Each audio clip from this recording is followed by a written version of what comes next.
cuando teníamos ya uso de razón, mis papás tenían una fábrica de calzado. Les iba muy bien en la zapatería. Eran fabricantes de calzado de niña. Solamente fabricaban zapatos de niña. Y mi papá viajaba todos los fines de semana con pedidos, cajas así para Bucaramanga, para Bogotá. Mi papá mismo salía a otras ciudades a llevar esos pedidos. Vani siempre pedía un regalo que nunca le llegó. Vani, ¡Un Pinocho! no sé por qué tenemos que hablar del Es Pinocho. verdad que porque esta es la hora y no llega.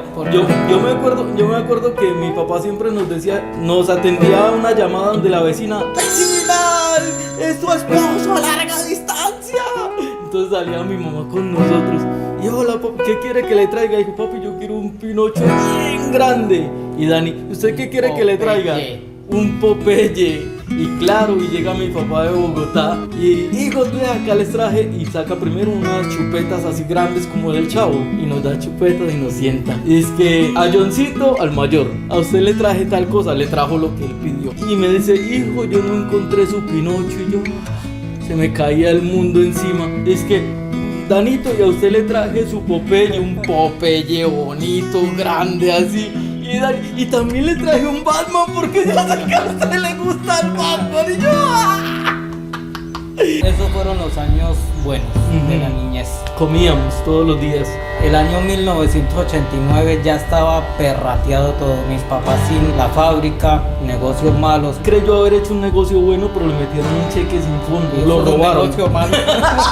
Eso es un negocio malo. Sí, tuvo que liquidar a todos los trabajadores, vender las maquinarias para responder y en la No se quiebra levantó total. de ese riendazo porque en ese momento ya tenía 3 hijos, más la esposa embarazada, pues mi mamá. Nace Eva Marcelli en el 89 y ya estábamos perrateados. Con decirle que a esta etapa de nuestra vida lo llamo la maldición de las mujeres de mi familia. Porque siempre que alguna mujer, o sea mi mamá o mi hermanita cumplían años, preciso, ese día no había nada que comer, nada. A mí no me gustaba que cumplieran años ellas, me daba muchísima rabia. Anduvimos muchos barrios, yo recuerdo que en muchas casas, y yo creo que una de las razones por las que vivimos en muchas casas es porque no había para el alquiler. Los echaban, corrían a mis papás de esas casas, entonces se iban a buscar otros lugares y vinimos a parar en este sector de Cúcuta. Y muchachos, aunque no lo crean, estuvimos viviendo en un rancho, en una casa. En México rancho es algo muy... No, acá no. En una casucha para los de afuera, los del exterior, en una casucha de cartón. Paredes de cartón, divisiones de cartón y techo de cartón. Y la estructura era de madera, pero mi papá cortó palos de árboles y armó la estructura y amarraba, creo que con mismas ramas. Buscaba y Acá le amarraba. llaman bejucos. Los bejucos. Mi mamá hacía que nos trataba de una manera para que nosotros como que no viéramos la realidad de la miseria en la que estábamos viviendo. Ella intentaba consentirnos, darnos muchísimo amor, llevarnos como a un juego. Sí, mi mamá nos alejaba de esa tristeza con historias maravillosas. Para nosotros eso era lo más bonito que teníamos. Que tan lindo, sí, mire la casita de ustedes.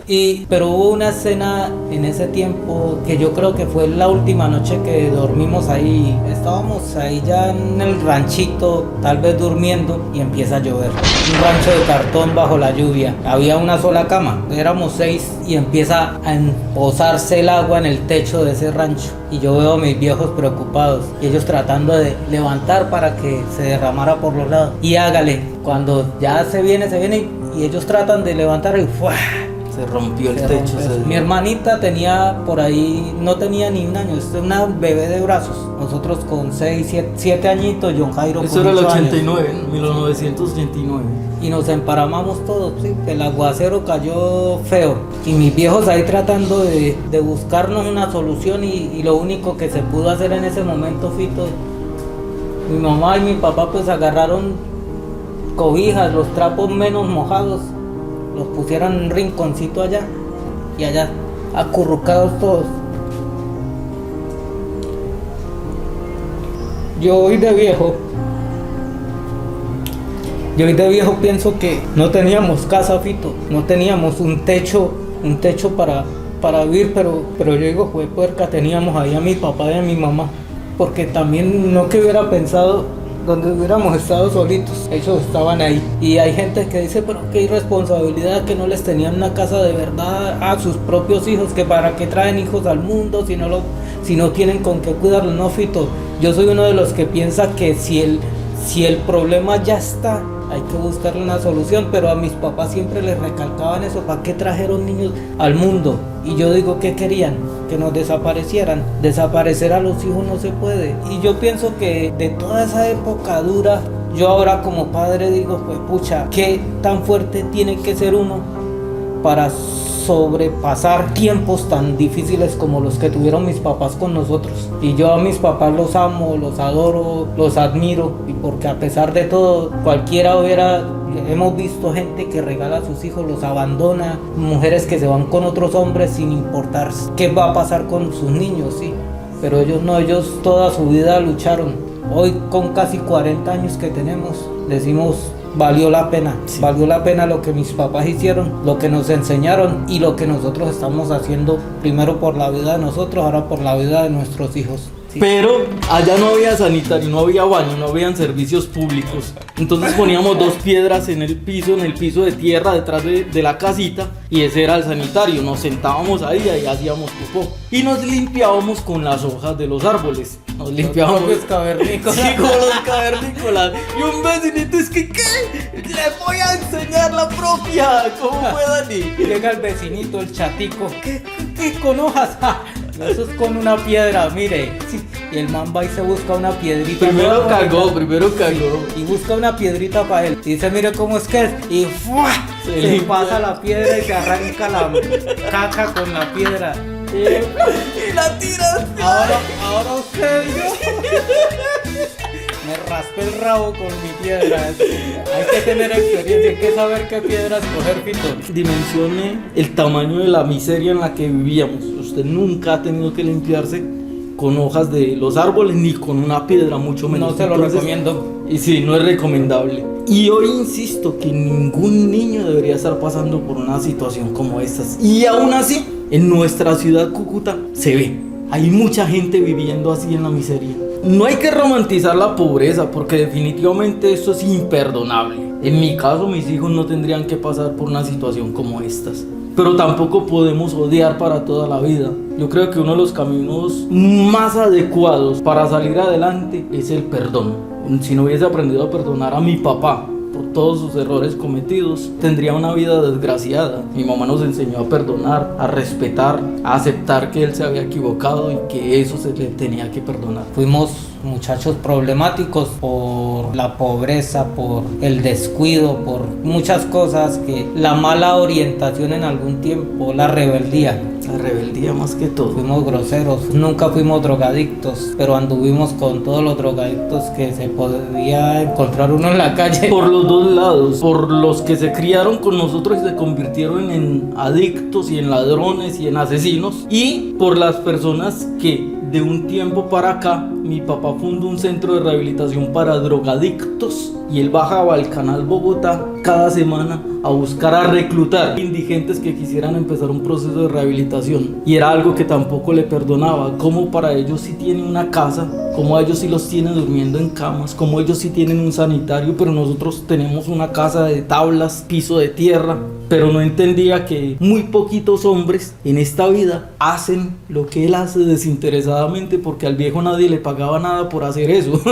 Y lo único que le ha traído esos problemas, porque trabajar con delincuentes es muy difícil. Mi papá tenía un propósito, un lema. Él pensaba que si alguien llegaba al centro de rehabilitación era un problema menos para la sociedad. Ahí llegó mi viejo. Así tengamos 50 años, nos seguimos saludando con un beso. ¿Qué más? Él es nuestro papá, Jair Humberto Rodríguez. Mentira. ¿Cuál que traen ese costal? No, les traigo comida. No, señor. No, la finca. Las cachamas de la finca. Sí. ¿Sí van a comer? No, yo no quiero. Yo tampoco. Que esta historia de para más capítulos, muchachos. Esperemos que este capítulo dé plata.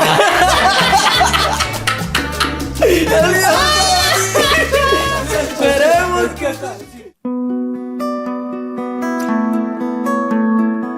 Yo estaba en la mañana ahí parado, como la casita quedaba en lo alto, cuando pasa la hermana y me dice, Pastor Jairo, gusto en saludarlo, qué alegría verlo. Y eso que está haciendo visitas por acá, pastor.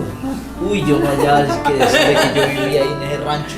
Le dije, hermana, no es que yo vivo ahí. Dijo, ¿usted vive ahí? ¿Y anoche cómo le fue? No, decía esa señora así. Y se subió y me dijo, no puede ser, pastor, ¿usted viviendo acá? Le dije, sí, hermana. Dijo, no, recoja todo y váyase con los niños para mi casa. Yo vivo acá a una cuadra. Y esa noche llovió, nosotros estábamos allá. Sí. En la casa de ella llovió más duro que la noche anterior, sí, ¿no, pa? Pero qué noche tan linda. Fue una noche muy bonita, yo la recuerdo. Sí, yo recuerdo, esa noche llovió y Que llovió. Dios bendiga a esa hermana, no a esa mujer. Ya murió. Entonces que Dios la tenga. El capítulo de hoy es la historia de los pollos. Fito, Uno de los pollos. Estábamos allá bien llevados del berraco y en algún momento mi mamá o mi papá nos llevaron 2 pollitos de esos de colores para criar. Como esos pollos allá en ese monte pues se convirtieron en 2 gallototes deliciosos. Y uno todo inocente, una de las vecinas dice, ay, tan bonitos los pollos como para un sancocho, me los van a regalar. Y nosotros todos inocentes, bueno, sí, va y se lleva los 2 pollos. Y empezamos nosotros a hacer el desfile por el frente de la casa de ella. Y olía a sancocho. Olía a sancocho. Mediodía y nada. 2, 3, 4 de la tarde y no nos llamaron para el sancocho. Y por ahí casi en la tarde apareció la señora con la bolsa y las tripas del pollo. Y sabe que llegamos donde mi mamá todos felices, pues tristes porque no había sancocho. Pero felices que porque nos habían dado algo. Y mi mamá se da cuenta que prácticamente nos robaron. Nos estafaron. Pues ella en su afán de no hacernos sentir mal, nos convierte esas tripas de pollo como si fuera lo más lindo del mundo, lo más rico, lo más delicioso. Bueno, hijos, entonces vamos a hacer esto, y empezó a lavar y vamos a echarle limón y esto. Y entre su misma grasita de esas tripitas nos fritó, nos hizo como unos chicharroncitos. Y ese fue como el almuercito de los 2 pollos que habíamos criado nosotros.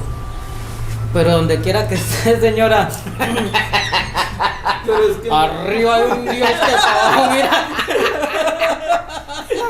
Pero esa particularidad de mi mamá de maquillarnos absolutamente toda la miseria que estábamos viviendo, yo creo que para nosotros hubiese sido más difícil con una mamá diferente. Mi mamá ha sido como ese ángel protector en la vida de nosotros. En cualquier momento. Y que perdone a mi papá, mire los. Para eso le invitaron. Sí. Y perdonando a mi papá los errores que cometió.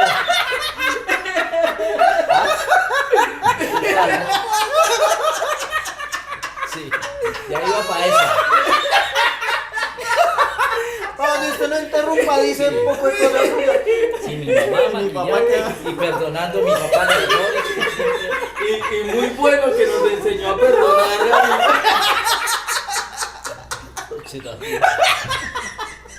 Sí. Cuando vivimos ahí donde doña Cecilia, ahí nos empezaron a enseñar a cocinar.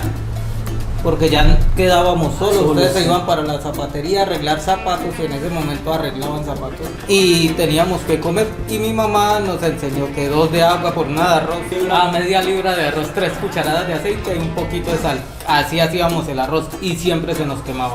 Como a mí no se me quemaba, entonces yo era la cocinera de estos manes. ¿Y yo por qué no cocinaba? Que porque era el mayor. Yo les pegaba. Pero todos los días llegaba mi papá y nos cascaba. Porque decían, hagan esto y que esté limpia la pieza. Cuando los veíamos venir así en ese peladero, los veíamos venir, ¡corra para adentro! ¿Pero usted cree que sí le funcionaba esa terapia del castigo? Pues sí. Pues sí que, No, pues sí, si no a hacía usted le no, funcionó. No le hubiera dado palo, más torcido fueran. Más torcidos. Sí, se hubieran torcido más. Debimos traer a mi mamá más bien.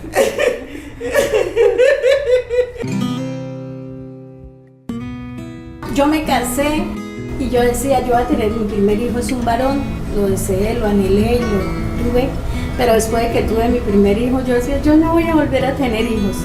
A los 10 meses tenía John Jairo de nacido, cuando empiezo a enfermar y al mes voy al médico y me dice, está embarazada. fue felicidad para mí saber que estaba embarazada. Pero yo no sabía que eran gemelos. Pero prácticamente fuimos una enfermedad entonces, madre. Se enfermó. Claro, como el embarazo anterior. Yo supe que iba a tener gemelos cuando tenía 7 meses de embarazo, que ya no aguantaba. ¿Y él cómo supo cuando nacimos y no a los 7 meses? No, Porque él no, cuenta no, que no. se enteró fue el día del parto. El día del parto. Fue que yo le dije, Jairo, lléveme para el hospital a que me saquen esto. Yo creo que yo no tengo, yo dije, yo no tengo un embarazo, yo tengo una enfermedad. 2 tumores, mami. Vamos para que me saquen esto. Entonces, cuando fui, me dice el médico, no, usted ya está para dar a luz, usted ya tiene, él miró, escuchó y sí. Y cuando se va, y entonces me dice el médico, entonces, ¿cuánto es que tiene de más? Le dije, no, de menos, yo tengo 7 meses y medio de embarazo. Y yo, ¿cómo así? Ya me llaman para cirugía. Me devolvieron, vinieron algunos médicos, entonces me dieron la orden. A ustedes le hicieron una radiografía, yo no sé si eso les afectó el cerebro o no, pero decían que eso no podía hacerse. Y cuando se ve ahí, uno estaba de cabeza y el otro así sentadito. Cuando llegó su papá ya con las cositas para el bebé, porque me iban a hacer una cesárea, entonces le digo yo, Jairo, devuélvase por más ropa porque lo que viene son 2. Ese hombre rascaba la cabeza, ¿qué? Y eso así, ¿qué? ¿Cómo así quedó? Y sí. El viejo dice que salió la enfermera, ¿dónde estará el papá de los gemelos? Y que mi papá decía, pues yo no he visto aquí a nadie. Bastante bien. Mami, 20 años, 3 hijos. 20 años, 3 hijos. Tenía 2 años de casada y ya tenía 3 Y hijos. toda la estabilidad económica del mundo. Yo me crié en un estrato medio bajo, llamémoslo así. Yo fui criada en el barrio Guaymaral de Cúcuta Para los de afuera, estrato, nivel socioeconómico en Colombia. y nunca había conocido la pobreza de una forma tan paupérrima como la conocí después de que me casé. La conocimos, La madre. conocimos, pero ustedes vivieron eso, y para ustedes prácticamente era normal porque no habían conocido otra cosa. Exactamente. Pero yo sí era una mujer muy inconforme, yo me preguntaba sola que por qué yo tenía que vivir así. Yo no aceptaba eso. Yo sentía que había que hacer algo más. Empecé a madurar en mi nueva etapa de vida pensando que eso no era lo que yo quería, que eso no era lo que soñaba para mi vida y para la vida de mis hijos. Que yo creí que casándome la vida iba a ser diferente, iba a mejorar, pero llegué a tocar fondo, como se dice, cuando me fui a vivir allá a San Martín, a la Chivera. No había agua, no había luz, no había transporte. El agua había que ir por baldaditos, ir y traerla desde abajo, desde la carretera principal. Y yo me sentía culpable de saber que había traído hijos al mundo y no sabía cómo resolver la situación. Y siempre viví y crecí, maduré con esa culpa. Cuando yo decidí irme a ver qué vida buscaba para ellos nueva y los dejé, ahí fue donde ellos sintieron de verdad la pobreza. Porque mientras vivimos juntos, pues yo hacía de la vida de ellos un juego. Yo no quería que ellos se sintieran lastimados. Yo quería tapar quizás mis errores. Ellos lo toman como que yo quería no dejarles ver a ellos para que no sufrieran, pero tampoco quería que me recriminaran porque yo no era capaz de hacer más por ellos. Esa es mi verdad, Mami. la que les cuento a ustedes. Pues cuando usted decidió irse, no entendíamos el por qué. Van y yo éramos unos adolescentes. Y yo no fui buen hijo. En mi adolescencia yo fui muy grosero con mi mamá. Para la gente que normalmente nos escribe, dice, los admiro, esto y lo otro. La vida es difícil y una de las cosas que creo es que si uno comete un error, uno debe aceptar que lo cometió. Y yo con mi mamá fui groserísimo porque yo no entendía por qué se había ido. Y hoy en día sé que mi mamá salió de la casa y tuvo que dejarnos porque primero no tenía cómo cargar con nosotros. Segundo, quería un mejor futuro para nosotros. Y a esa edad mi mamá llegaba y llamaba donde un vecino y nos pasaba. Teníamos 15 años, rebeldes como no se imaginan. El vecino pasaba la llamada y cuando me pasaban a mí, ustedes no se imaginan todas las groserías que yo le decía a mi mamá. Yo le decía, vieja hijo, de todo muchacho, de todo. ¿Sí? A mí no me hable, ¿qué tal? Sí, groserísimo. Y ella me escuchaba. Y cuando yo le daba un espacio me decía, hijo, yo lo amo y lo perdono.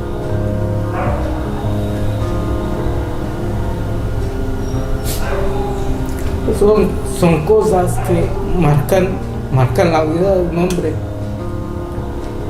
Sí, porque lo normal es que me ve otra vez, me dé palo, correa, lo que sea, así sí, pero hijo, yo lo amo y lo perdono. Y yo me hacía el que no la necesitaba, yo me hacía el que no quería nada con ella, ¿sí? Y delante de toda la gente yo esa vieja la odio. Y luego con esa agresividad de mi vida iba y me encerraba a llorar, porque la extrañaba, porque me hacía mucha falta, mami.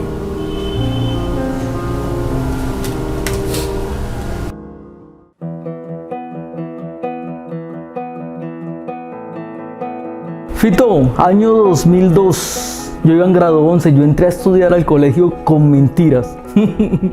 Tocaba pagar mensualidades y yo no tenía, pero yo me gané la beca. Yo empecé a estudiar grado 11, becado. Me cayó bien mi profesor de matemáticas hasta una noche, porque yo estudié grado 11 en el nocturno. Una noche que llegó al salón de clases y dijo: mañana todos deben traer un producto de la canasta familiar, perecedero o no perecedero. Y el que no lo traiga se jodió conmigo en matemáticas.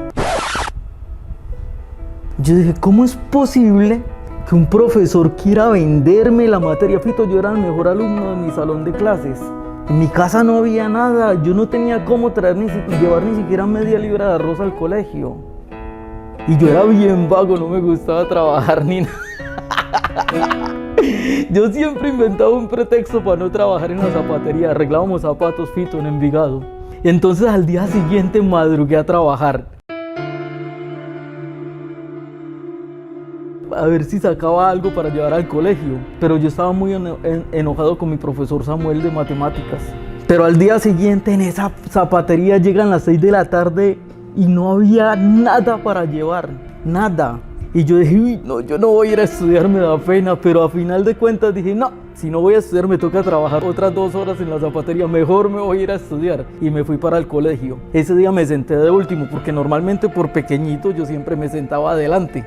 Me senté por allá en un rincón donde no me vieran. Y a última hora de clase, Fito, llegó el profesor de matemáticas con un canasto así grandote. Se sentó y lo puso así al pie del tablero y empezó a recibir el mercado. Cada alumno iba y le llevaba parte de un mercado y él le ponía su calificación. Uy, yo enojadísimo.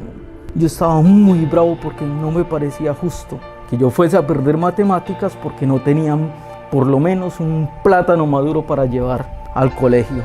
Cuando ya no faltaba más nadie por entregar las cosas, yo me voy a llamar delante de todo el mundo y yo no la... Entonces yo fui hasta donde él y me le acerqué y le dije, profe, la verdad, en mi casa no hay ni para nosotros, pero si quiere, yo le ayudo a cargar el canasto. Y me dijo, claro, huevón, no es que eso es para usted.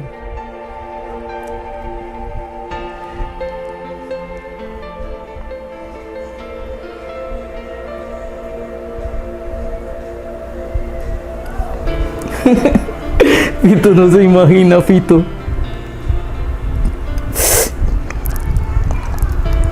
No se imagina la alegría mía porque pasábamos muchas necesidades, muchísimas. Estábamos recién llegados a Envigado, mis hermanos tenían menos de un año de haber llegado a Antioquia y yo tenía apenas unos mesecitos. Y mi profesor de matemáticas, sin yo haberle contado a alguien las necesidades que estábamos pasando, porque a uno de muchachos le da pena contarle a los demás compañeros que uno está pasando hambres en la casa. Él, sin yo haberle contado a nadie, vio en mí la necesidad. Yo lo he contado una y otra vez, Fito. Él vio mi cara de hambre. Él vio mi cara de hambre, Fito, pero me cambió la vida. Me cambió la vida. Me fui con ese canasto, Fito, todo feliz para mi casa. Cuando llegué a mi casa, mis hermanos, Fito, habían cerrado la zapatería sin un solo peso, resignados a que nos íbamos a acostar otra vez esa noche sin comer nada. Y Samuel me cambió la vida. Yo dije, yo quiero ser como mi profesor de matemáticas. Yo quiero ser así. Y hoy le hago honor a mi profesor, que ya no está en este mundo, pero hoy le hago honor a ese gran hombre, el mejor profesor del mundo, que en su corazón, con sus buenas acciones, cambia vidas. Y es mi ejemplo, es un gran ejemplo para mí. Samuel era un profesor que llegaba al salón de clases y enseñaba de una forma exquisita, espectacular. Samuel, casi todo lo que yo aprendí de cálculo diferencial, lo aprendí en un colegio nocturno, donde normalmente uno aprende menos. Pero el profesor era tan exquisito en su aprendizaje que ese señor llegaba y lo que explicaba uno lo entendía, y yo vivía maravillado con las enseñanzas de él. Recuerdo que cuando llegó fin de año, él mandó un taller de 400 ejercicios de límites y derivadas. 400 ejercicios. Y la gente, los compañeros míos no sabían solucionar nada de eso, Pito. Nada de eso. Entonces los muchachos sabían que yo sí sabía matemáticas. Es que, cucuteño, ¿cuánto me cobras por hacerme el taller de matemáticas? Y yo, bueno, le cobro tanto. Y listo. Y me pagaban, Fito, por hacer el taller de matemáticas. Y otras compañeritas, yo quiero aprender, ¿cuánto me cobra por enseñarme? Y Fito, ahí empecé a enseñar matemáticas gracias al taller de 400 derivadas de Samuel. Con los años yo entré a la universidad a estudiar ingeniería matemática, y mis hermanos estaban estudiando en el mismo colegio donde yo me gradué, y el profesor de matemáticas de ellos también era Samuel. Y entonces Samuel llega y me dice: vení, Ivani, te voy a contar algo. Y yo, profe, cuénteme, te voy a contar un secreto. Y yo, dígame, profe, ¿te acordás de ese taller de límites y derivadas cuando vos estudiabas acá? Y yo, sí, profesor, yo me acuerdo. ¿Te acordás que eran muchos ejercicios? Y yo, sí, profesor. Ah, bueno, yo lo mandé por vos. Y yo, ¿cómo así, profe? Yo sabía que todos esos huevones no iban a solucionar eso y que te iban a mandar a hacerlos para que vos lo solucionaras, les dijo. Y yo, ¿en serio, profe? Claro, huevón, yo necesitaba que usted tuviera recursos para que no pasara más necesidades en la vida. Y yo, ay, profe, muchas gracias.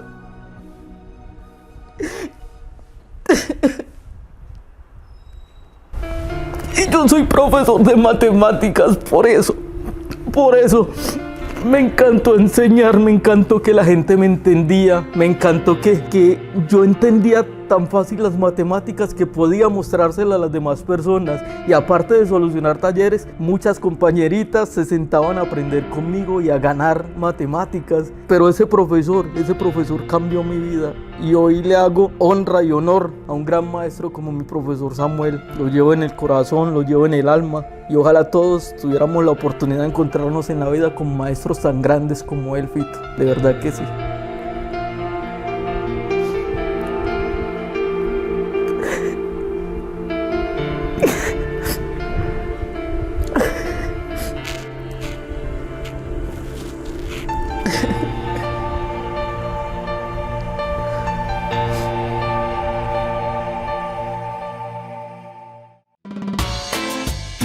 Esto es un barrio de invasión en sus inicios. Esta esquina blanca era el lote de nosotros. Allá era un ranchito de tablas pequeñito, y acá nos criamos nosotros después de que mi mamá invadiera este terreno.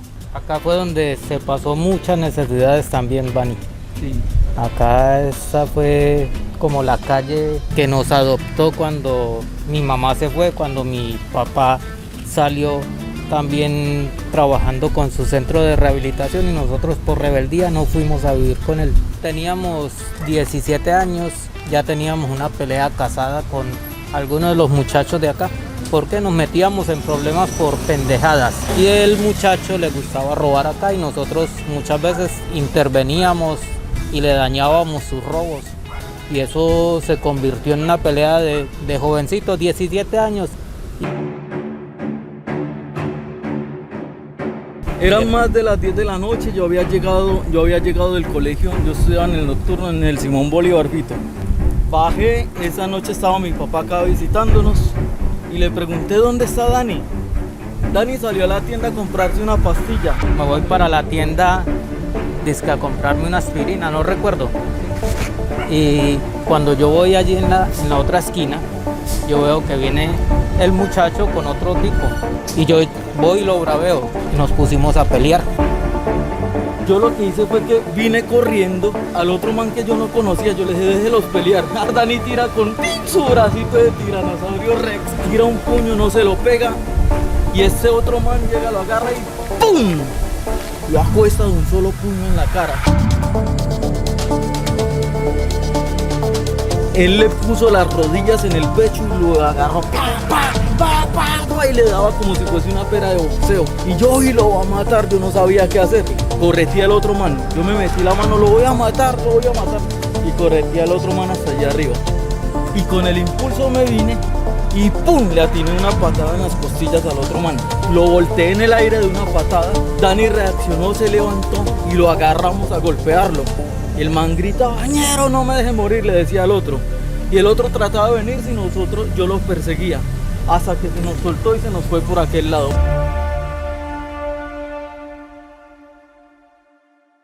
Salimos corriendo a perseguirlo y fuimos como 2 o 3 cuadras hacia adentro y pues se nos perdieron, Vani. Sí. Se nos perdieron. Por todo esto, Fito, corriendo nosotros, por aquella cuadra que está acá. Fuimos hasta la esquina de arriba y ya en el barrio que estaba la parte oscura no nos quisimos meter. Y entonces nos devolvimos por esta cuadra y nos paramos en este árbol. Fito, y estábamos acá cuando llega en una bicicleta uno de esos manes.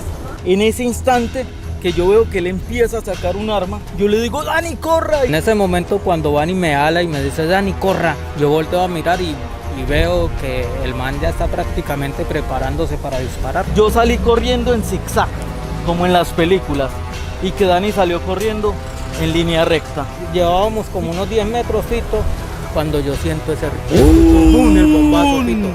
Eso sonó como una bomba explosiva. El bombazo, 17 añitos, cuando yo siento que me pegan las piernas. Cuando escucho a mi hermano gemelo, ¡ay, me pegó! Fito, se me acabó la vida en ese momento, y se lo digo, se me acabó la vida. Y a pesar de eso yo seguí corriendo. Después que me impactó yo seguí corriendo y yo crucé la cancha y allá donde está ese árbol frondoso, allá hay un poste de luz. Y yo llegué hasta allá y yo crucé y yo freno. Cuando veo mis piernas estoy todo ensangrentado. En ese momento cuando vi sangre ya eso es psicológico, empezó el dolor. Antes de eso no dolía.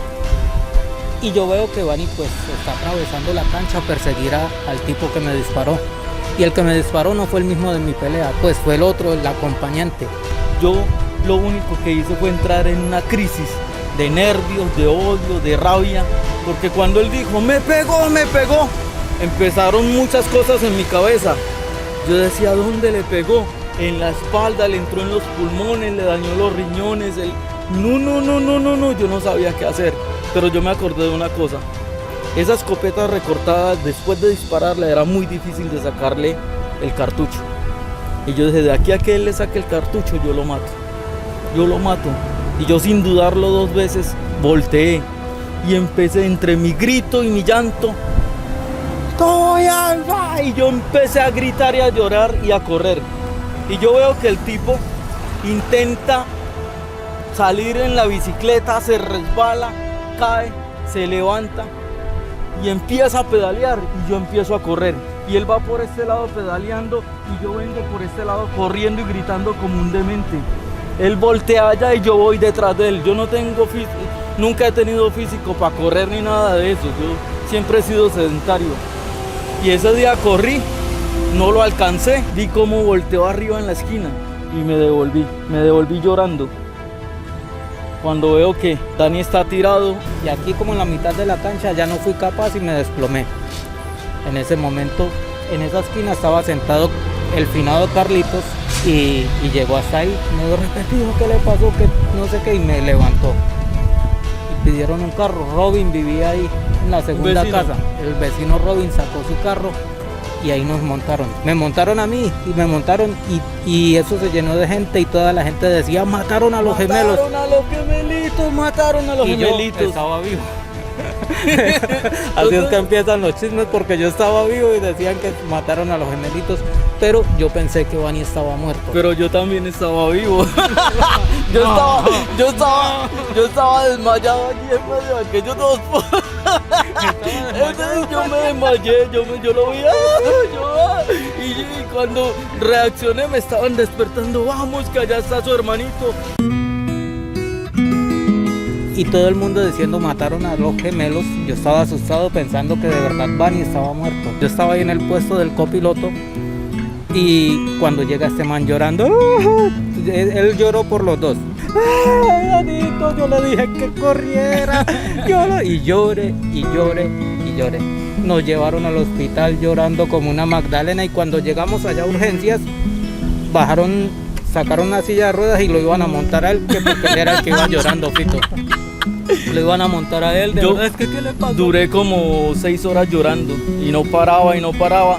La policía y los médicos me entraron hasta donde él estaba para mostrarme que él ya estaba bien porque yo estaba en crisis de nervios. Y entonces yo voy hasta allá, hasta la camilla y me dice, Vani, yo estoy bien. Y yo le pregunto, y entonces yo intenté calmarme cuando él me dijo que estaba bien. Y le pregunto dónde le pegó y me dijo en las piernas. Me pegó 3 en la pierna derecha y 2 en la pierna izquierda. Y yo, 5. Sí, me pegó 5. Y lloraba. Fito, yo no sé cuánto tiempo estuve yo allá en horas de la noche que mientras me atendía, y ese era el único que se escuchaba en la sala de espera llorando. Lloré y No, a lloré. mí me sacaron del Ay. hospital, yo estaba en la parte de afuera. Llorando Sí, desde sí, afuera. yo afuera lloraba. Yo no sé qué pensábamos nosotros de la vida en ese tiempo, sin futuro, sin nada, sin aspiraciones, sin nada. Y yo recuerdo que cuando yo recibí ese escopetazo, yo estaba corriendo hacia ese poste. En mi ignorancia, en mi pendejada, de todo lo que pasaba por la cabeza de un joven de 17 años, yo decía, me dispararon, como las marcas de guerra. Sí. Sí, como que ahora sí voy a tener de qué presumir. Pero eso fue en el 99, llevo 21 años con Las con marcas de guerra. Con las marcas de guerra, con los balines en mis piernas, con el nervio del pie derecho dañado, solo por una pelea pendeja, Vani. Sí, porque si nos ponemos a pensar, nos metíamos en problemas por nada. ¿Sí? Comprábamos problemas que no nos pertenecían, Fito, porque nos daba rabia que la gente robara aquí en el barrio, entonces queríamos como tomar justicia con nuestras propias manos, entonces desahogábamos todo ese odio con las personas que nos caían mal, y en este caso los ladrones del barrio nos caían mal. Entonces fue una adolescencia muy, muy crítica, y sigo insistiendo que los adolescentes de este mundo no deberían, ni los niños deberían pasar por situaciones similares. Mi mamá nos sacó a tiempo de este sector, nos sacó de Cúcuta a buena hora. Ella fue la que nos rescató de este mundo oscuro en el que estábamos viviendo, nos llevó a Antioquia. En mi adolescencia y parte de mi temprana adultez, yo creo que viví con mucho odio contra toda esa situación, pero ya luego siendo un viejo, poniéndome en los zapatos de los demás, en la mamá, y el en la papá, familia, lamentamos ya mucho. uno sabe que nada de eso fue bueno ni para ellos ni para nosotros. Ujú. Yo pienso que uno muchas veces puede evitar todo ese tipo de problemas, y los muchachos de hoy en día no se dan cuenta que la vida está ahí al filo de la muerte prácticamente, y se arriesgan a sus familias, sus propias vidas, y por cualquier bobada. Y hacemos sufrir a papá y a mamá, que no se merecen Si eso. yo pudiera devolverme en el tiempo y llegar en ese momento que yo fui a comprar esa pastilla y encontrarme jovencito, yo a esta edad, y me devuelvo y me encuentro allá, yo mismo me pego un piestazo en la cara y me voy a dormir. Yo creo que con la mentalidad que tenemos ahorita hubiésemos hecho las paces a tiempo. Sí. Hubiésemos hecho las paces para evitar esto, porque el diálogo yo creo que es una de las mejores herramientas para construir paz también, el diálogo y el perdón.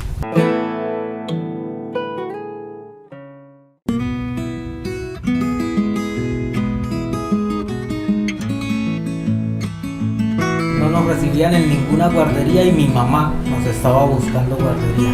¿Por qué? Porque esa fue la época más difícil de nuestra vida, yo creo, de mi mamá más bien. Claro, ellos tenían que salir a arreglar zapatos y no nos podían dejar solos en la casa. Yo recuerdo que llevábamos toda la semana prácticamente buscando guardería. Mi mamá recorrió todo el barrio, se iba con los 4 hijos. Yo iba a cumplir 11 años, nosotros 10 años, Eva recién nacida con un añito prácticamente. Sí. Y mi mamá dice que a buscar cupo en una guardería, cuando eso normalmente lo reciben hasta los 5 años, creo que es. Claro, porque deben ir de a preescolar, prejardín. Pero mi mamá necesitaba que nosotros comiéramos. O sea, ella no tenía otro motivo por estar volteando con nosotros. Ella quería que nosotros comiéramos en la semana, quería asegurarnos un platico de comida. Y anduvimos muchas guarderías hasta que llegamos a una ahí mismo en la urbanización San Martín. Y mi mamá empezó a rogarle a la señora, por favor, y ella, no, ellos no tienen la edad, ellos no tienen la cobertura, ellos no pueden, no puedo, yo no tengo cómo. Y mi mamá le rogó a esa señora hasta que esa señora, yo creo que por pena bueno, y le dijo que sí. Nos recibió y mi mamá se fue contenta, se fue tal vez a trabajar, a buscar trabajo y se fue con la seguridad que íbamos a comer. Nos dejaron allá y nos dio tanta alegría porque la comida para nosotros era un lujo.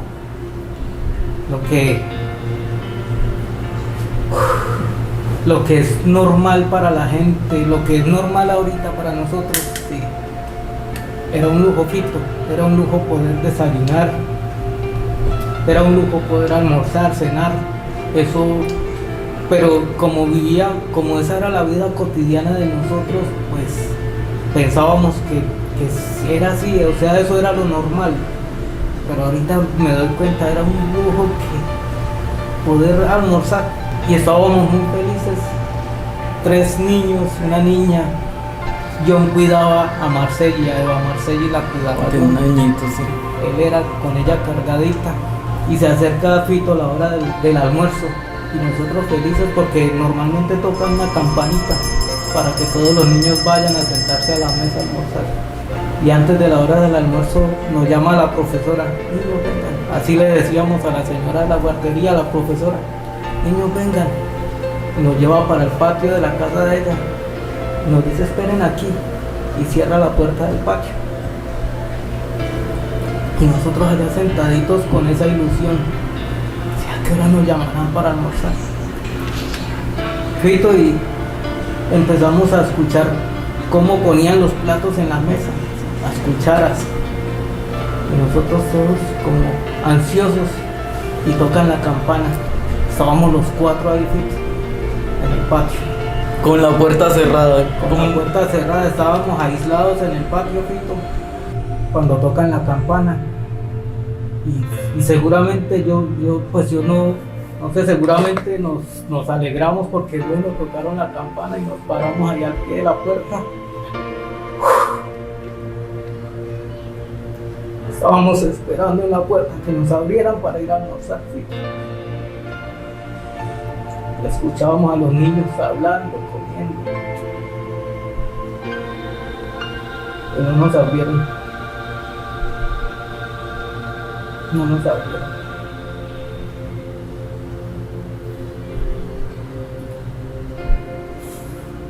Ya cuando pasó el momento y nos abrieron, ya habían recorrido los platos de todos los niños. Ya todos los niños habían almorzado.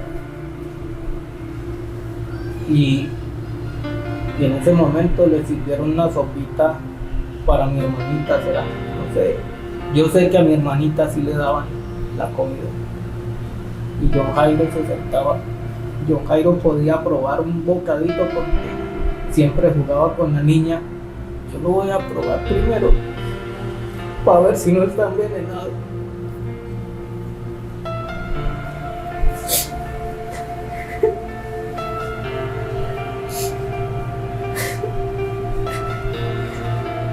Esa era la forma de yo poder probar bocadito, poder comer algo en los momentos más difíciles. Siempre jugaba así con ella y siempre probaba que el yogurcito, porque como ella era la más pequeñita, pues normalmente la gente se compadecía más de mi hermanita. Y lo peor de todo, Fito, es que nosotros a mi mamá no le contábamos eso, tal vez por ingenuos, por pequeños, por No entendíamos. no entendíamos qué pasaba. Y eso pasó por una semana completa, Fito. Mi mamá pensaba que nosotros estábamos comiendo. Mi mamá pensaba que nosotros estábamos pasando bien en la guardería y ella no sabía porque a nosotros nos aislaban a la hora del almuerzo porque no había cómo darnos de comer a nosotros. Y ahí todos los días, ahí, esperando en la puerta. Eso es lo que se vive en la pobreza. Y sigo insistiendo, en la actualidad aún hay niños viviendo situaciones idénticas a las que tuvimos que pasar nosotros. Y por esos niños tenemos que luchar nosotros los papás para que no se repitan esas historias. Y esos niños que crezcan y escuchen por lo menos un mensaje como este y no se rindan, no se rindan. Quizá uno así viejo puede guardar resentimientos y rencores porque en una época los guardamos contra nuestros papás, contra la propia profesora de la guardería, que a final de cuentas nos pondríamos en los zapatos de ella. No había cobertura para 4 niños más en extra edad en una guardería de esas. Pero es que hay un dicho, donde comen 2, comen 3. Y ni siquiera las sobras. Hubiésemos sido felices, ¿no? Al menos con lo que dejaban los demás niños en los platos. Porque el sueño más grande que había en mi vida era comer por lo menos una vez al día. Ese era el sueño más grande que yo tenía. Y cuando logramos asegurar el platico de comida diaria, fuimos felices. Se me hizo extraño que yo con 19 años era la primera vez que podía comer casi que normal. Bueno, cuando mi mamá me llevó para el Vigado, llegué yo primero y era difícil, pero se me hacía raro que me sirviera un desayunito y ella toda amorosa, se me hacía muy extraño, ¿sí? Luego el almuerzo y luego la cena y uno intoxicado porque no estábamos acostumbrados a comer. Y todavía nos pasa, ¿no? Y es ahí donde les digo, si ustedes no han pasado por situaciones como esta, ahora vaya, abrace a su papá, abrace a su mamá, a su abuelita, a sus tíos con quien ustedes vivan, que les han puesto el platico de comida todos los días sobre la mesa. Vaya. Porque eso es un lujo que lo tienen y no se dan cuenta de ello. Denle un abrazo, un beso, díganle cuánto los ama a ellos, a todos, y disfrútenlos al máximo. Ámense, quiéranse, cuídense, trabajen en equipo entre todos y luchen para salir adelante. Nunca se rindan, no se deben rendir en esta vida. Nosotros no nos rendimos.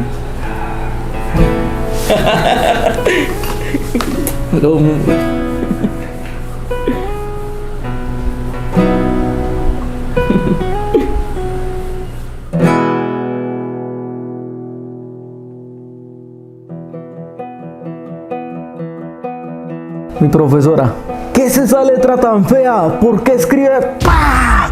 Un golpe, pero así bien puesto, Fito, en la cara. ¡Pah! Y yo solamente quedo pues como en shock y empiezo a llorar. Y Dani también, de ver que la profesora me pega.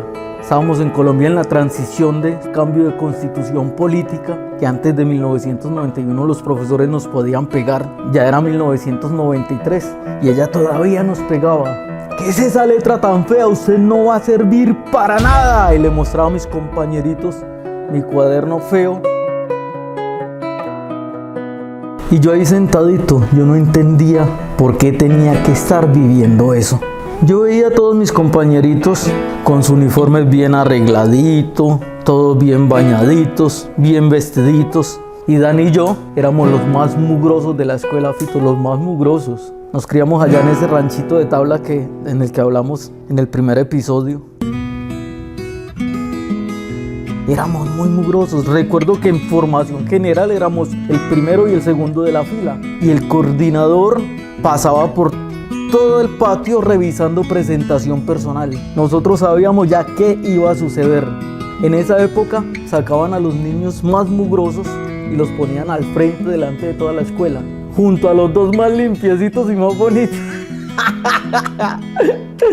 Y entonces cuando venía el coordinador hacia donde nosotros dice que pasen al frente, gemelos, y uno ahí entre los dientes, profesor, por favor, no, que pasen al frente, profe, no, que pasen al frente, no van a pasar. Y del pelo nos levantaban, nosotros bien chiquitos, del pelo nos levantaban y nos pasaba así.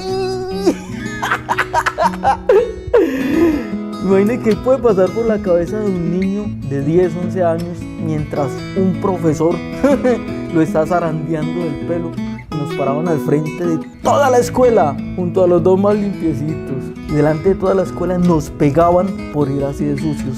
¿Qué es esa forma de vestir? ¿Qué es esa ropa toda grande? Que parece ropa de su papá. Y eso no es el uniforme, eso no es el pantalón de la escuela. Eso...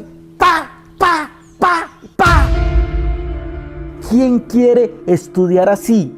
Yo no le pedí a la vida que me trajera en una familia en la que no había nada, ¿visto? Yo no le pedí a la vida eso. Y aún así, allá estábamos todos los días en la escuela. Y solo pensaba, todos estos niños mínimo ya desayunaron, nosotros no. Anoche nos acostamos sin cenar. Vamos a llegar a nuestra casita a mediodía y mis papás deben estar arreglando zapatos, no vamos a almorzar. Todos están bañaditos, bien bonitos. Ellos tendrán por lo menos un sanitario donde hacer sus necesidades fisiológicas. Yo tengo que hacer mis necesidades en un balde amarillo lleno de moscas, porque ni eso teníamos. Que yo lo único que quería era acostarme, dormirme y no despertarme nunca más. Yo no quería vivir esta vida o esa vida que estaba viviendo. Hasta un día que un compañerito que se llama Yolmar Yesid Palacios saca de su bolso una lonchera nuevecita y me brillaron los ojos y yo le dije a Dani, mire la lonchera. Y entonces tocan la campana y nos vamos detrás de Yolmar. Y Yolmar se sienta en el patio y nosotros nos sentamos al ladito de él. Y abre su lonchera. Dentro de la lonchera traía un huevito cocido, un huevito duro, pancito y un termito con chocolate frío, heladito. Y él empieza a pelar su huevito, se sirve el chocolatico y empieza a comer. Y nosotros empezamos a perseguirle la comidita con los ojos como si fuéramos unos perritos. Y él, de la misma edad de nosotros, yo creo que es un añito menor que nosotros, porque nosotros éramos repitentes. Habíamos perdido segundo primaria. Y él se dio cuenta de eso, que le estábamos velando la comidita. Y entonces agarró y partió medio huevito, nos entregó. De su pancito partió medio pancito, nos lo dio. Y en la tapita del termo nos sirvió chocolate. Y Dani y yo, y ¡wow! Ese día dije, yo quiero ir a estudiar. No importa que la profe me pegue, pégueme, profe, pégueme. Al otro día suena el timbre de la hora del recreo y Yolmar llevaba su lonchera dentro del bolso. ¿Por qué lleva la lonchera dentro del bolso? Llévela en la mano, porque desde las 6 de la mañana yo me hubiese dado cuenta que él tenía la lonchera. Y suena la campana y saca la lonchera y y Dani y yo, vamos. Y llega Yolmar, se sienta, abre su loncherita, huevito, pancito, chocolate y nosotros otra vez ahí, mirándole. Y ese día volvió a partir y el chocolatico, Dani y yo compartimos y comimos y yo, comida todos los días, no puede ser. De ese día en adelante yo dije, yo quiero ir a estudiar, no importa que pase lo que pase. Yo voy a ir a estudiar y me levantaba todos los días feliz, así fuera sucio, mugroso, oliendo a feo, yo iba a estudiar. A partir del tercer día, Fito, yo no sé, un niño de 10 años, ¿qué se tiene que inventar en su casa para que a partir de ese tercer día abriera su lonchera y trajera 2 pancitos, 2 huevitos y el termo repletito de chocolate, Fito?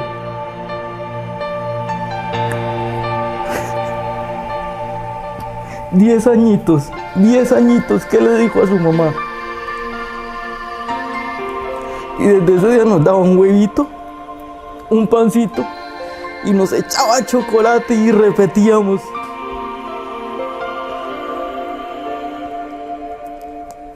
Hay gente muy linda en este mundo, Fito. Hay gente muy bella. Y Dani y yo felices, pelando el huevito, la mitad, y partiendo el pan que fuera la mitad exacta. Uf, qué alegría. Mi profe decía, usted no va a servir para nada.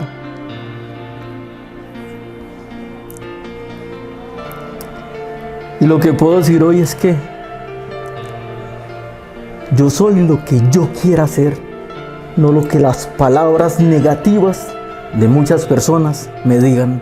Yo soy lo que yo quiero ser. Y por eso hoy soy un profesor de matemáticas y soy una persona que ama y respeta. No hay que guardar rencor, esa era la educación de antes. No hay que guardar ni una pizca de rencor. Quisiera que mi profesora estuviese viva, no sé si ya falleció, para que viera que soy un profesor, que a pesar de que todavía tengo la letra fea, soy un profesor de matemáticas. Ay, ¿qué se inventa un niño de 10 años en la vida para llevarle todos los días un huevito pancito? Ay.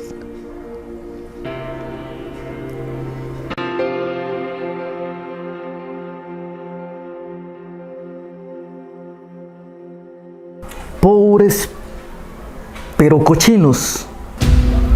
Pregúntenle eso a dos gemelitos de 10 años en 1991 en una casita de costales, en un espacio en el que antes de ser un barrio de invasión era usado como basurero por la gente de la urbanización San Martín. Pregúntenle eso a unos papás con 4 niños en 4 estacas rodeados de costal. A las 5:30 de la mañana, hijos, levántense a estudiar.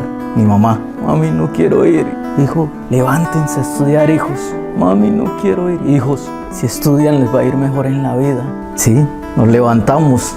Entonces pregúntenle a niños en esa situación, a ver, ¿cuál llave del agua abren para bañarse? ¿Cuál bombillo prenden?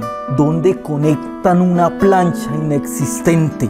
Sí, los papás no deben permitir que los niños pasen por situaciones de estas. Pero si la vida los puso ahí, ¿qué hacen? Ya no nos pueden abortar con 10 años. Con 10 años no nos pueden abortar. Ahí estábamos y nos levantábamos y sabíamos cuál era el destino. Muchas de estas ocasiones estaba ahí, a 2 cuadras de mi casa, mi tía Amparito. En la puerta, esperando que pasáramos. Y nos veía llegar con esa ropita. Y ella encontraba una solución, o más bien, media solución. Mi primo Dani Robinson, estudiaba en la misma escuela en un salón aparte. Y mi primita Jacqueline estudiaba en la misma escuela, pero en la jornada de la tarde. Y en esa época la camisa del uniforme era igual tanto para niños como para niñas. Entonces mi tía nos hacía una evaluación de arriba abajo a ver cuál era el que iba más mugroso. Y el que fuera más mugroso es que venga, gemelito, póngase esta camisita usted hoy. Era la camisa de mi primita. Y mientras nos iba poniendo la camisa, Dani, sirva un vasito de leche y traiga un pancito. Dani Robinson, mi primo, venía con el vasito y mientras nos estaba quitando la camisa sucia y poniéndonos la otra camisa, íbamos comiendo el pancito y la lechecita, rápido, y ¡pum! ¡Córrale para la escuela! La condición era, apenas toquen el timbre a la hora de salir, ¡córranle! Para yo poder lavar la camisa de Jacqueline. Y sí, así era. ¡Rin! Sonaba el timbre y ¡córrale los dos! Hacia donde mi tía, y llegamos sudados, mugrosos. Y le entregamos la camisa de mi prima. Mi tía la lavaba rapidito y la colgaba a secar. A las 12 del día en Cúcuta hace un solazo que la camisa se secaba en 15 minutitos. Y mi primita se ponía su camisita y se iba a estudiar. ¿Qué sería de nosotros donde no hubiese reinado el valor del amor y de la hermandad en mi mamá y en mi tía. Conozco casos de familias que se detestan entre ellos mismos, de familias que no honran el amor de la hermandad. ¿Qué hubiese sido de nosotros? Mi tía con su esposo comenzaron a fabricar calzado en Colombia, en Cúcuta. Y ahí, entre lo más humilde de la vida, sacaban un espacio, un momento y parte de todo lo que tenían para brindarle a cualquiera de nosotros que estuviéramos necesitando. Robin, el esposo de mi tía, los sábados después de pagar sus trabajadores, llevaba pollito a la casa. Pollito a la broster o pollito asado a la casa de ellos. Y mi tía y mis primitos siempre, escúchenme esto, siempre dejaban por lo menos una presita en la nevera. Y Dan y yo, los domingos, nos levantábamos felices, porque llegábamos donde mi tía y estaban mis primitos. En la nevera hay pollito. Eso no se veía en mi casa. No se veía en Fito. A Dani todavía le gusta el pollo de la nevera. Y se lo come el pollo frío de la nevera, sí. Porque era el manjar más rico que podíamos tener en ese momento. ¿Cuántos zapatos tuvieron que fabricar ellos para regalarnos la presita de más cada domingo? Normalmente alguien vendería churros así. ¡Churros, churros! Niño, ¿por qué no grita churros? ¿Por qué no grita usted? Yo no quiero gritar. Me daba pena vender churros en la calle. Teníamos sueños. Qué rico tener una bicicleta algún día. Qué rico tener esto. Qué rico tener aquello. Lo uno, lo otro. Y cosas imposibles. Qué rico tener un Atari. El Atari era al boom después de los 80 y allá al principio de los 90. Y a mi primo, con el esfuerzo de mi tía y de su esposo Robin, le compraron su Atari. Y mientras él jugaba en su Atari, nosotros vendíamos churros. Un día llegó Dani. Primo, ¿cuántos churros tiene? Y Dani, me quedan 2 churros. Se los cambio por mi Atari. ¿Qué? ¿Se los cambio por mi Atari? No, primo, ¿cómo puede ser posible que por 2 churros usted me va a dar su Atari? Eso es muy costoso. Se los cambio por mi Atari. ¿En serio? Sí, se los cambio por mi Atari. ¿Está loco? Sí. Le da los 2 churros.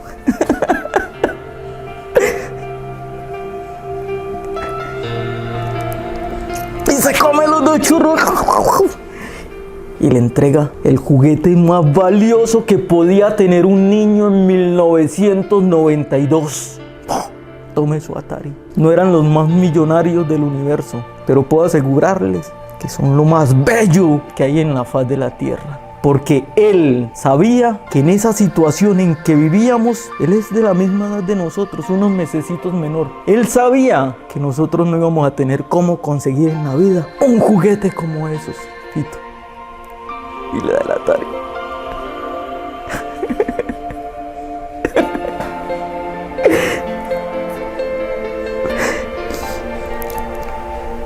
Duró un día porque lo desbarató Dani para ver los muñequitos. ¿Cómo funcionaba? Era tan curioso, Fito, Dani era tan curioso que el Atari duró un día. Porque Dani quería saber cómo funcionaban los muñequitos dentro del Atari. Y la decepción cuando lo destapó y se dio cuenta que no había muñequitos. Pero qué corazón más bello, más bello. Primo, ay, ¿verdad que se van para el Tolima? Yo sí, primo. Mi mamá nos quiere llevar a vivir allá. Espere. Mire esta camiseta, esta. Primo, pero esa es su camiseta. No importa. Y claro, mi tía. Mi tía y el papá de Dani Robinson, y su camisa nueva. Mami, se la regalé a los gemelos.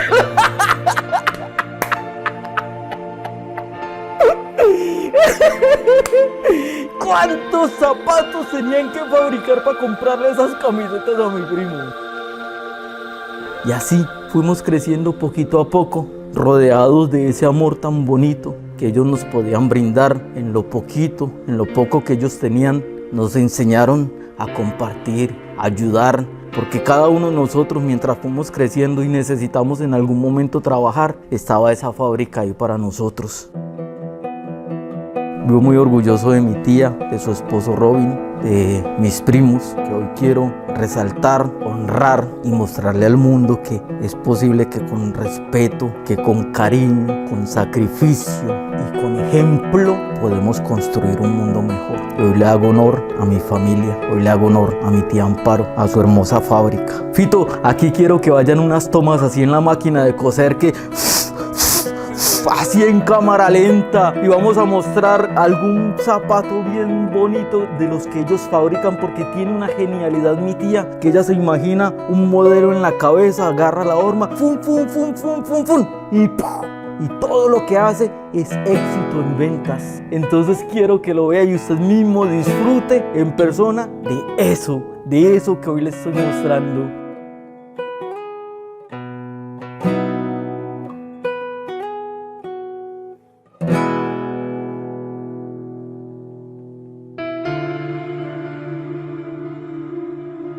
Hijos, les traigo un regalo.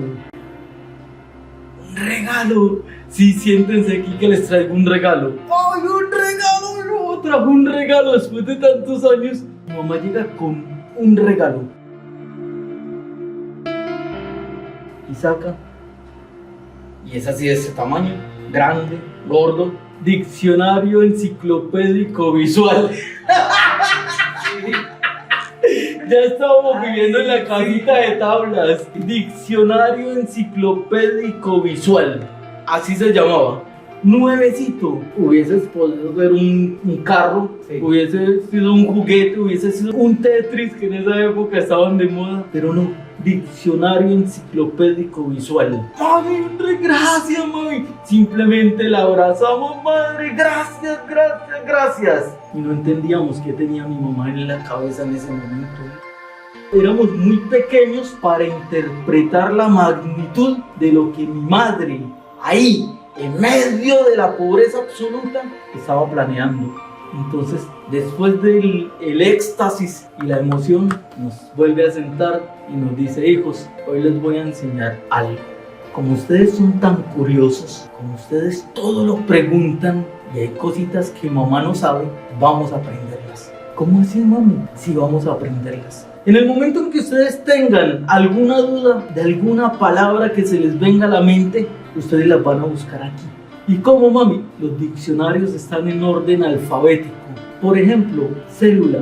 Entonces ya nos muestra la A, la B, la C. Acá empieza la C. Luego va la letra E. Entonces buscamos la segunda letra, E. Para la tercera letra, hasta que lleguemos a célula. Y aquí está la definición de qué es una célula.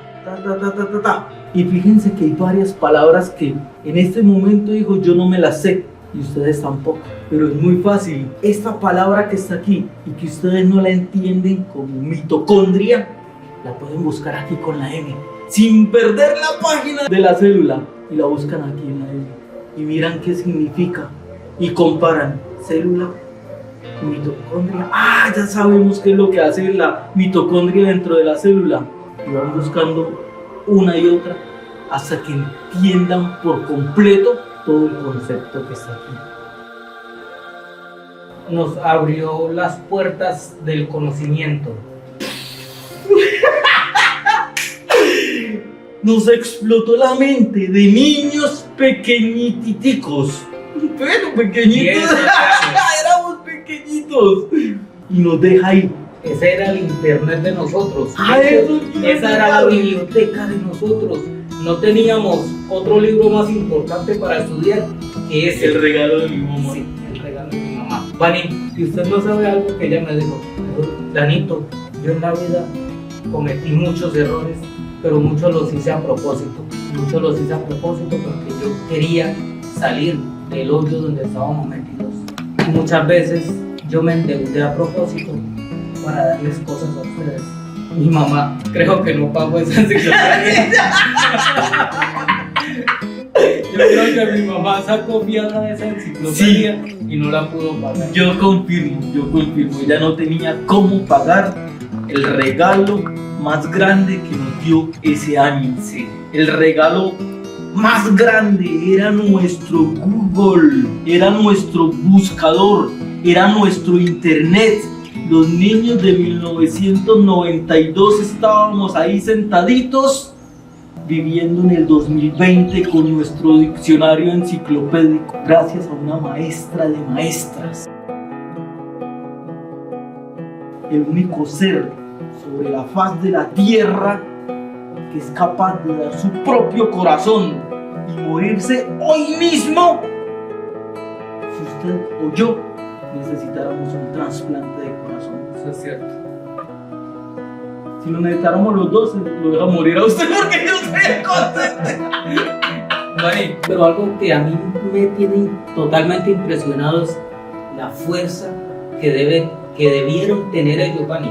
Mi mamá, al pasar por tanta lucha, y nada más la escena de nosotros cuando nos íbamos a dormir con hambre, Vani, y saber que posiblemente durante todo el día no tuvimos bocadito, ¿sí? Y mi mamá ya en la noche, llena de dolor, llena de resignación, porque ella sí tenía que resignarse a que en ese momento no había podido lograr un bocado de comida para nosotros, y llevarnos a la cama y empezar a acariciarnos la cabeza, a rascarnos la cabecita y a cantarnos para que nos durmiéramos, para despistar el hambre, a cantarnos.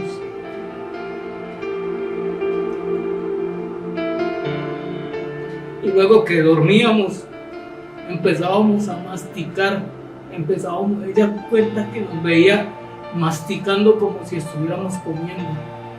Dígame, ¿qué tan fuerte tiene que ser uno para enfrentar esa situación y superarla? Porque es eso, es enfrentar y superar, porque mi mamá no se quedó ahí, mi mamá no se quedó en la pobreza, mi mamá no se quedó en que esa fue la vida que le tocó.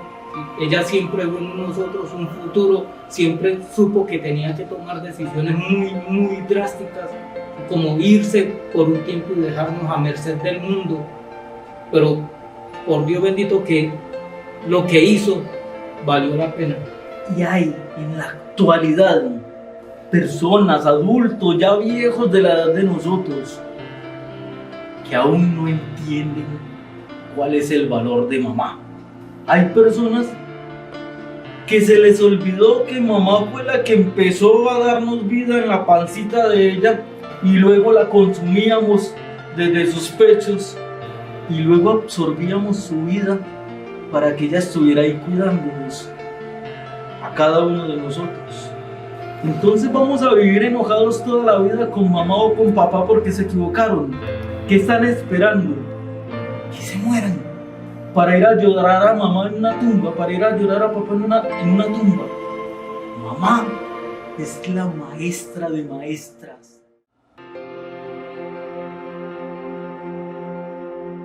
Desde pequeñito le decía a mi papá, yo no quiero ser zapatero, ¡ja! Y me pegaba que levantar, va a aprender, de algo le va a servir en la vida. Yo no quiero ser zapatero. Fito, yo toda la vida huyéndole a arreglar zapatos, y cuando mi mamá nos llevó para Envigado, ella abrió una zapatería y allá nos llevó a los hijos, a los 4, a trabajar. A mí no me gustaba trabajar ni nada, pero yo tenía que buscar un pretexto para no trabajar, y ese pretexto era, voy a estudiar. Y claro, yo me inventaba cualquier cosa para no arreglar zapatos. Un día les dije a mis hermanos, me voy para la universidad. Y claro, ellos, usted como siempre inventando cualquier cosa para no trabajar. Y yo por dentro, claro que sí. Un día me les volé con mi ropa de trabajo así todo manchado, lleno de pegantes. Pero igual yo no quería trabajar y me fui para una universidad pública en Medellín. La vigilante me mira de arriba abajo, así. Me vio con esa pinta. ¿Qué necesita? Yo vengo a pedir una cita con el rector para solicitar una beca. Y me vuelve a mirar y me dice, usted no viene a eso. Y yo, ¿qué? Y me dice, usted no viene a eso, usted aquí no entra porque usted no viene a eso. Yo quise ser grosero en ese momento, Fito, yo quise decir muchas cosas, pero me calmé. lo único que hice fue voltear, a mí se me cayeron las lágrimas del enojo y volver a la zapatería a arreglar zapatos. Yo me pregunté, yo dije, pero si es la universidad pública, donde un zapatero como yo puede estudiar y ni siquiera me dejan entrar. ¿Qué quiere la vida? Que siempre arregle zapatos, que siempre pase necesidades, que siempre aguante hambre. No es justo, no es justo. Y muy enojado y muy triste, volví a la zapatería. Y pasaban los meses y yo seguía siendo el mismo zapatero, con las mismas necesidades, pasando las mismas aguantadas de hambre. Y yo dije, mis papás me mintieron, mis profesores me mintieron, los adultos que me decían que si estudiaba y terminaba mi bachillerato me iba a ir mejor en la vida, me mintieron. Y vivía muy enojado y muy resentido. Eso sí, siempre con el plan de no trabajar arreglando zapatos. Un día me mandaron al centro a comprar los materiales de la zapatería y cuando vengo en el bus veo en la avenida de Las Vegas una valla grande que decía Ingeniería Matemática, única en el país, Universidad EAFIT. Y yo, ingeniería matemática, yo nunca había escuchado esa ingeniería. Cuando llegué a la zapatería, ahí al frente de la zapatería se hacía Don Elkin, un señor del barrio El Dorado que vende chance, muy amable con nosotros, amigazo. Y le pregunto, Don Elkin, ¿esa universidad de AFIT qué? Y me hace cara bonita y me dice, ¿quiere estudiar allá? Y yo, uy, aquí fue. Y yo, sí, es que hay una carrera que me gusta mucho. Y me dice, ay, si quiere estudiar allá, Vani, debe arreglar zapatos por ahí 2 millones de años. Y yo, ay, ¿cómo así? ¿Así de costosa es esa universidad, Don Elkin? Y me dice, sí, Vani, esa universidad es de las más costosas de Medellín. Y yo, qué vaina, hay una carrera muy llamativa para mí. Y bueno, así se quedó ese día, pero acá me quedó en la mente, 30 de octubre. Ese día invento que voy para la universidad y no arreglo zapatos. Claro, y llega el 30 de octubre del año 2003. Y le digo a mis hermanos, me voy para la universidad de AFIT. ¿Qué? Usted como siempre inventando cosas para no trabajar, ¿no, señor? Y yo, sí que no, señor. Y me volvieron a esconder la ropa. Yo con mi ropa de trabajo apenas me di cuenta que ellos se descuidaron. ¡Me les volé!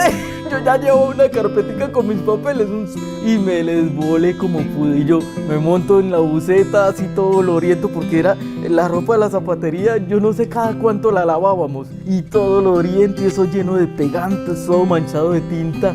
Y listo, le digo al señor de la buseta que por favor me deje al frente de la universidad de AFIT. Cuando llegamos me dice que acá se puede bajar, pase Las Vegas, vea, ahí está la entrada. Y llego a la entrada de la universidad de AFIT, una universidad muy bonita, Fito, bellísima. Y está el vigilante ahí. Y yo lo miro y me mira de arriba abajo y yo, ¿y qué necesita? Y yo vengo a pedir una cita con el rector para solicitar una beca. Y me vuelve a mirar y me dice, bien pueda, siga en el 5º piso de aquel bloque. Y yo, ¿qué? Vaya, es que voy. Y me dejó entrar a esa universidad. Y llego allá al 5º piso y está la secretaria del rector. Y le cuento, necesito pedir una cita para solicitar una beca. Entonces, vamos a ver para cuándo. Pero ella se levanta, va hasta donde el rector y me dice, Vani, yo ya me le había presentado. Y me dice, Vani, el rector lo va a atender en este momento. Y yo, ¡ay, qué bueno, qué bueno! Y llegué donde el rector. En esa época el rector era Juan Felipe Gaviria. Y me le presenté, mucho gusto, rector. Yo me llamo Vani Rodríguez, hice 2 segundos primaria, hice 4 séptimos, me expulsaron de todos los colegios públicos de Cúcuta, pero desde grado 8º se me dio la gana de ser el mejor estudiante. Desde grado 8º he mantenido las mejores calificaciones en cada colegio en el que he estudiado, rector. Y mire, este es mi certificado de bachiller, mi diploma de bachiller, mi acta de grado, mi mención de honor y mi medalla de honor, rector, porque me gradué como el mejor bachiller. Me perdona, y agarré el título y lo zarandeé así. Le dejé este papel, ni para limpiarme el trasero me ha servido, rector. Porque mire mis manos, todas llenas de pegantes y tintas. Yo sigo siendo el mismo zapatero, pasando las mismas necesidades, rector. Y yo quiero estudiar aquí ingeniería matemática, pero yo no tengo cómo. Él, después de escucharme muy atento, se levanta, me da unas palmaditas y me dice, vamos a ver qué se hace. Me mandó con un papelito para recursos humanos, para que me aplazaran 8 días la inscripción, Fito, porque ese era el último día. Y me mandó a buscar un montón de papeles desde recursos humanos. Fui a buscar los papeles. Bueno, muchacho, lo primero que debe hacer es inscribirse para poder solicitar una beca. Bueno, ¿cómo me inscribo? Debe comprar el formulario. ¿Cuánto vale? Vale 60,000 pesos. ¿Qué? 60,000 pesos en el 2030. ¿Dónde iba a sacar yo todo ese dinero? Y entonces, bueno, no importa. Empecé a pedirle plata a los clientes de la zapatería. Entre esos, don Norman Correa. Le conté, don Norman, quiero estudiar en EAFIT. ¿En EAFIT? Sí, señor, quiero solicitar una beca. Me dieron un plazo de 8 días para solicitarla. ¿Y qué necesita, muchacho? Yo, don Norman, no tengo ni para el formulario. ¿Cuánto vale? Vale 60,000. Yo se los regalo. Y don Norman me regaló. Entonces tenía que sacar también un montón de papeles en la alcaldía demostrando que no tenían mis papás propiedades ni nada. Y voy a la alcaldía y valía como 80,000 pesos todo el proceso de papelería. 80,000 pesos, ¿de dónde iba? Era más caro que el formulario. Entonces otro cliente, don Omar Bolívar, de una empresa que se llama Marcas y Lemas, de tipografía en Envigado, le conté, don Omar, yo quiero estudiar en EAFIT. Don Norman me regaló para el formulario, pero necesito llevar unos papeles. ¿Cuánto necesita? Tanto.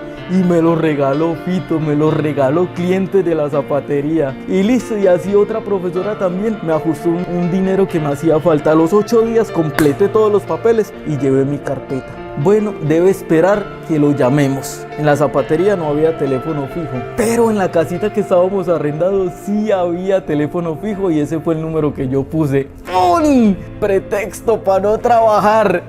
Vani, vamos para la zapatería. Yo, no puedo, te estoy esperando la llamada de la universidad. Al otro día, Vani, levántese a trabajar.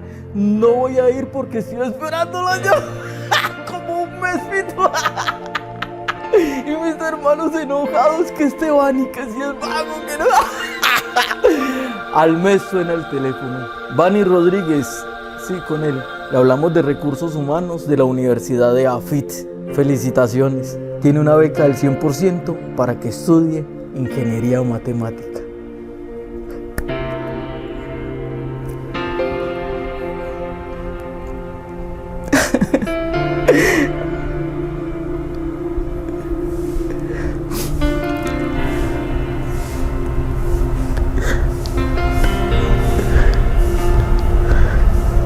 Fito, de los momentos más bonitos de mi vida.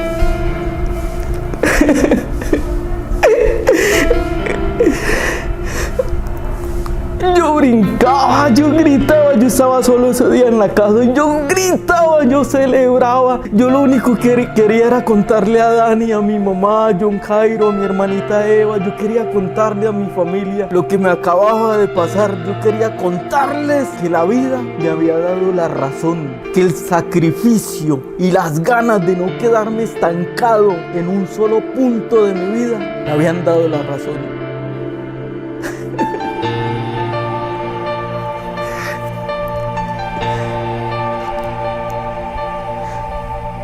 Zapatero a sus zapatos, no, a sus sueños, esos sueños por los que uno tiene que luchar todos los días de la vida. La vida me quería como zapatero, no es indigno, pero es muy difícil tener una vida digna cuando uno le toca en un punto en el que no se siente bien. La alegría de mi mamá, de Dani, de John, de Eva, de mi papá. Mis hermanos se dieron cuenta que esa rebeldía mía, esos pretextos de no trabajar, tenían realmente un objetivo. A partir de ese momento pude cambiar la imagen que mi familia tenía de mí, del vago. Vea, ¿cómo así? El muchacho, el que nadie daba por él un peso, en una de las mejores universidades de Medellín. Llegué a estar allá en la universidad, encontrarme hijos de los clientes de la zapatería. Zapatero, ¿qué hace aquí? Y yo, es que yo estudio acá. Deja de decir mentiras. Yo, sí, yo estudio aquí, mire, y les sacaba y les mostraba mi cara. ¿Cómo así, Zapatero? Lo felicito, hermano. Usted es un berraco, usted es... ¿Y cómo?